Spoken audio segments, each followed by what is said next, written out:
The crowd inside the orbital arena was silent for the first time in 10 years. Stars burned slowly beyond the clear dome, blue and cold, watching like old eyes. Thousands of alien races filled the seats, tall, scaled, winged, metal-skinned, glowing. They had come for one thing.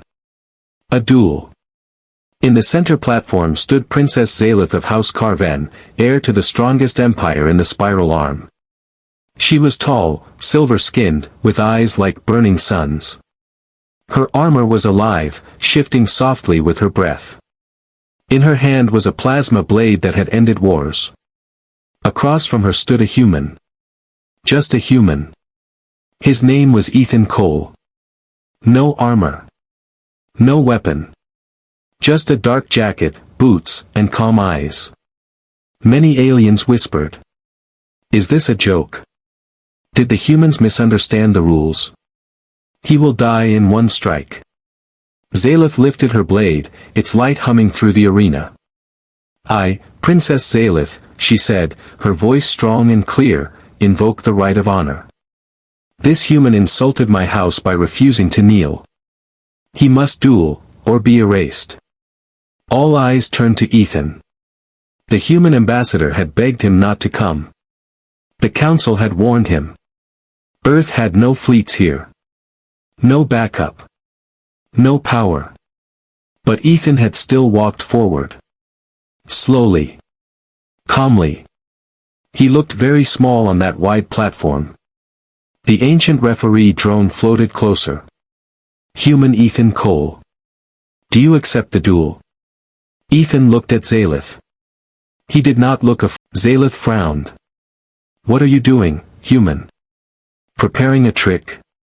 1. The light turned green. Zalith attacked.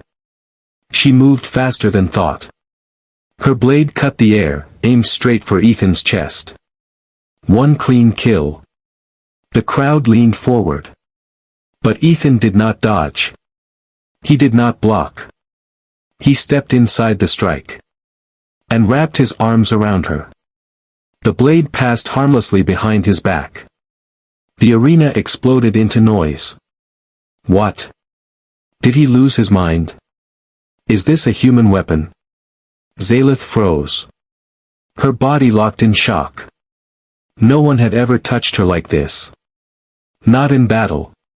Not in peace. Ethan held her gently, not tight, not weak. Just firm enough to say one thing. I am not your enemy. I won't fight you, he said softly. Zalith's blade flickered. Release me, she hissed. No, Ethan said. Not like this. Her heart raced. Her instincts screamed danger. But there was no killing grip. No attack. No heat of violence. Only warmth. Confusion spread through her mind like fire through mist. Humans do not refuse honor duels, she said. We do, Ethan replied. When the duel makes no sense. Security drones powered up around the arena.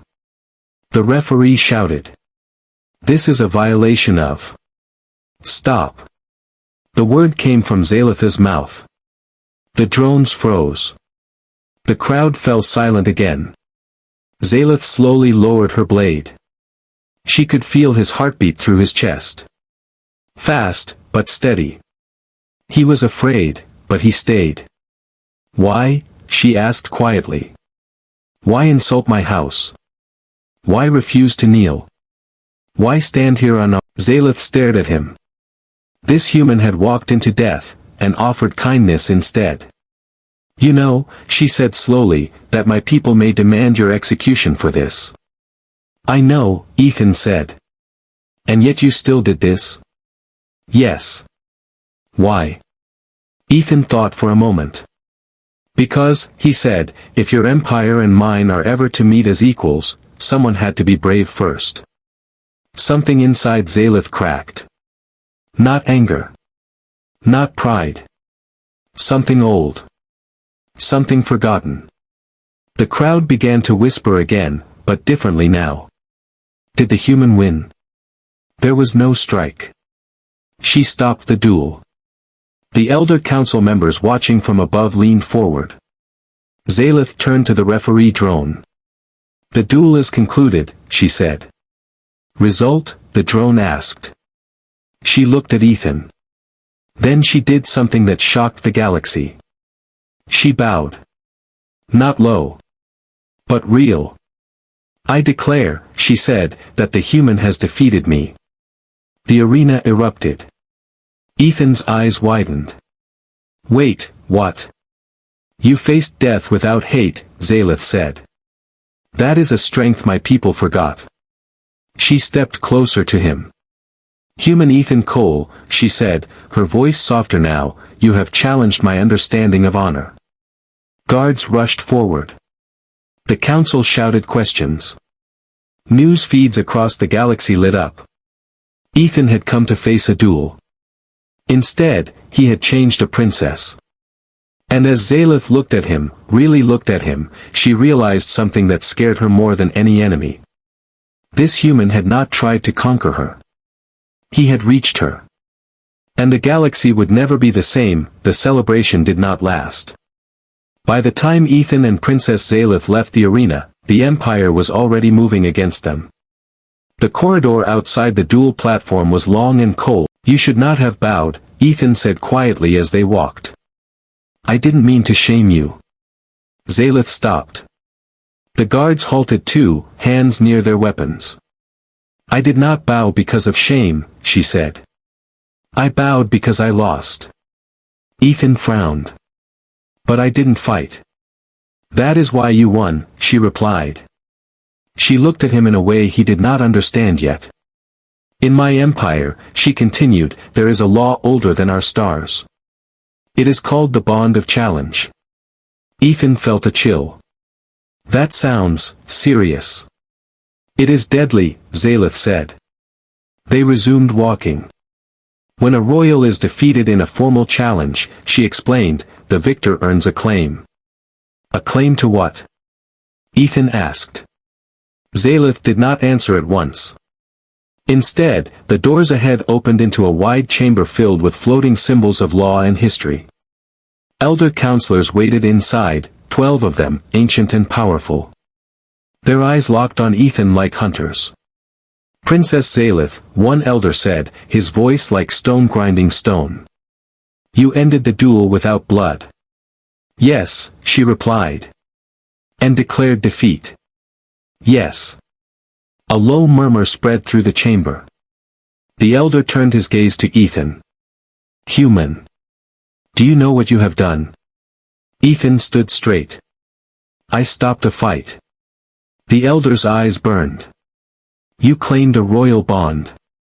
Ethan blinked. "I claimed what?" Zalith closed her eyes for a brief moment.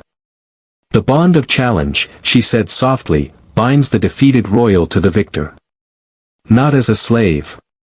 Not as a prisoner." Ethan swallowed. "Then as what?" The word echoed like thunder. "Consort." The chamber exploded in sound. "No. A human. This is impossible."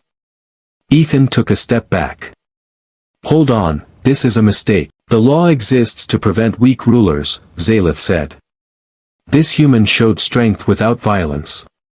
"Strength without blood is not strength," the elder replied. Ethan's fists clenched. "So what now?" he asked. "You lock me up. Kill me." The elders exchanged glances. "There is another option," the first elder said slowly. "Trial by unity." Zalitha's eyes widened. "No," she said. "That trial kills most challengers." Ethan looked at her. "What is it?" "It tests whether two beings from different species can share will, thought, and pain," she said. "If they fail, their minds break." Ethan took a deep breath. "If that's the price," he said, "then do it." Zalith grabbed his arm. "You don't understand." "I understand enough," he said gently. "I won't let a law start a war between our worlds." The elders smiled.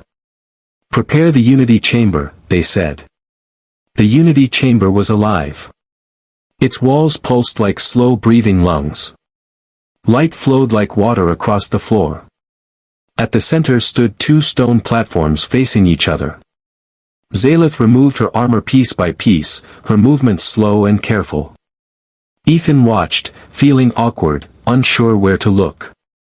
"This is not a marriage ritual," she said, reading his thoughts. "It is worse." "Good to know," Ethan said weakly. They stepped onto the platforms. Energy bands wrapped around their wrists and temples. A voice filled the chamber. "Begin Unity." Pain hit Ethan like a storm. He gasped as memories not his own flooded his mind, battlefields of burning worlds, screams in alien tongues, the weight of a crown placed on a young Zalitha's head. He saw her childhood. Lonely. Trained. Never hugged. He felt her fear of failure. Her anger at weakness. Her deep hunger to be more than a symbol. And she felt him. A small "You're not alone," he said, though his voice shook. "I'm here." She felt his hand close around hers, not physically, but in the shared space of thought. The pain eased. The chamber lights shifted. "Unity stable," the voice said. The elders stared in disbelief. No one had ever stabilized Unity with a non-Carven. The bond deepened. Zalith felt something new. Not control. Not dominance. Trust. The trial ended. The energy bands fell away. Ethan collapsed to one knee, breathing hard. Zalith caught him before he fell. For a moment, they stayed like that. Connected. Changed. The elders stood slowly. "The bond is confirmed," the first elder said, his voice tight. "By law, the human is now engaged to the princess." The word felt unreal. Engaged. Ethan laughed weakly. "I came here for peace talks." Zalith almost smiled. "Peace has a strange path," she said. But outside the chamber, alarms began to sound. A guard rushed in. "Elders," he said urgently, "the war factions are mobilizing. They call this bond an insult. They are preparing to strike Earth, to break it." Ethan looked up sharply. "They'll attack my world." Zalitha's jaw tightened. "Unless we stop them," she said. The elders turned to the human.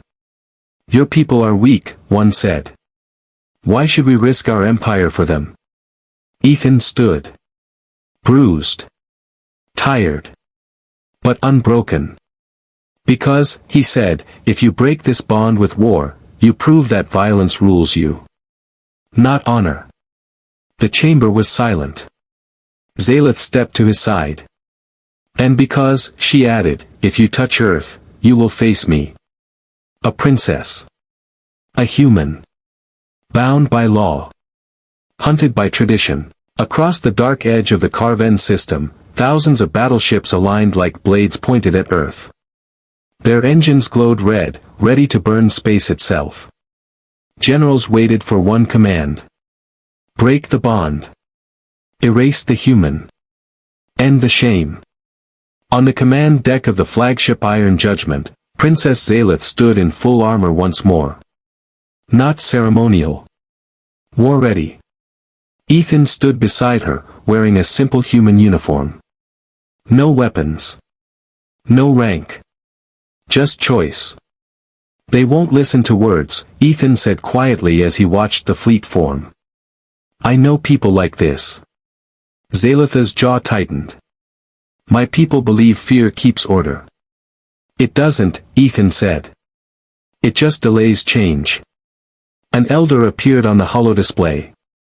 "Princess," he said, "step away from the human. The bond can be dissolved by execution. Do this, and your crown remains." Zalith looked at Ethan. Through the bond, she felt his fear, not for himself, but for Earth. For his people. For a small blue world that did not even know how close death was. She turned back to the elder. "No," she said. The elder's eyes hardened. Then you choose exile. I choose truth, Zalith replied. She reached for Ethan's hand. The fleet gasped as the bond light flared between them, visible now, shining like silver fire. Ethan felt it too. Every ship. Every mind. The unity bond was broadcasting.